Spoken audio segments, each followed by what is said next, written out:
Good morning everyone. আশা করছি তোমরা সকলে ভীষণ ভালো রয়েছো, আমিও খুব ভালো রয়েছি। প্রকৃতিটা উপভোগ করতে করতে আমি আর বুনু আজকে বেরিয়ে পড়েছিলাম আরও একটি নতুন সকাল, আরও একটি নতুন ভিডিও।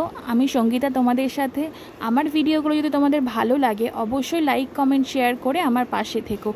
এই ভাইটি গাজল শ্যামসুকি স্কুলের থেকে ধর্মতলার দিকে যেতে আমুলের যে পার্লারটি নতুন ওপেন হয়েছে ঠিক তার পাশে ভাইটি ঠেলা গাড়ি নিয়ে বসে। খুব কম দামে মাত্র 10 টাকাতে 2 পিস নানপুরি কিন্তু তোমরা এখানে পেয়ে যাবে। তাই যারা সকালের জলখাবারের জন্য একটি ভালো সন্ধান চাইছো তারা কিন্তু অবশ্যই ভিজিট করতে পারো। এখানকার নানপুরি কিন্তু ভীষণই টেস্টি। আমি আজকে ফার্স্ট টাইম ট্রাই করেছি, কিন্তু আমার বেশ ভালো লেগেছে। যাই হোক, সকালবেলা 7টা থেকে 11টা পর্যন্ত কিন্তু তোমরা এই ভাইয়ের স্টলটি পেয়ে যাচ্ছ।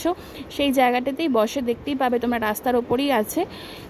সকাল হলেই কিন্তু অনেক স্টুডেন্টরা কিন্তু সেখানে যায় এবং তার নানপুরি ট্রাই করে খুব কম বাজেটে, মাত্র 10 টাকায়। যদি ভিডিওটি ভালো লাগে অবশ্যই লাইক কমেন্ট শেয়ার করো। Thank you.